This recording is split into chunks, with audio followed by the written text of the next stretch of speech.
अकोट तालुक्यातील ज्येष्ठ पत्रकार स्वर्गीय सुधीर पाठक यांचा स्मृतिदिनानिमित्त 5 डिसेंबर रोजी स्थानिक शासकीय विश्रामगृह येथे कार्यक्रमाचे आयोजन करण्यात आले होते। यावेळी अकोट तालुक्यातील 6 पत्रकारांचा स्वर्गीय सुधीर पाठक यांच्या स्मृतिप्रित्यर्थ स्मृतिचिन्ह देऊन सन्मान करण्यात आला।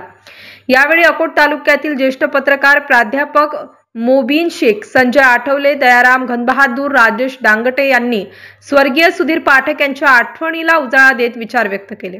या प्रसंगी अकोट तालुक्यातील पत्रकार राजेश डांगटे, प्रकाश कुकडे, रवी कोल्हे, संदीप ताडे, हर्षल कोल्हे, गणेश बोरसाटे यांचा शाल, श्रीफळ व स्मृतिचिन्ह देऊन अभिषेक पाठक व अनिकेत पाठक यांच्या व मान्यवर पत्रकारांच्या हस्ते सन्मान करण्यात आला।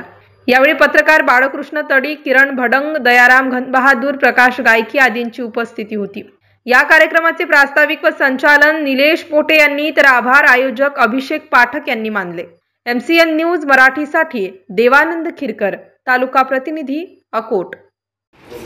एक पैलू आपल्या सर्वांसमोर ठेवलेला आहे आणि हा पैलू जवळपास सर्वांनीच अनुभवलेला आहे।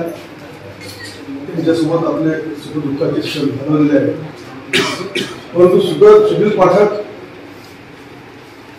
माझ्या मते मी जेव्हा सुधीर बद्दल जेव्हा आठवते आणि विचार करतो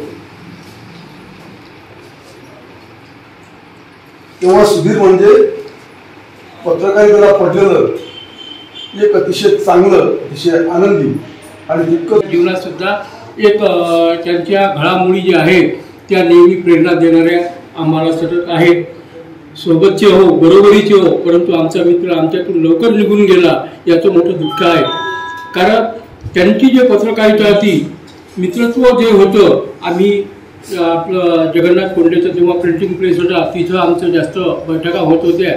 त्यानंतर लोकमतमध्ये असताना ते बातम्या वगैरे लिहित असत, तर एक वेगळा अनुभव त्यांच्या गोष्टीतून आम्हाला सातत्यानं जाणवत होता।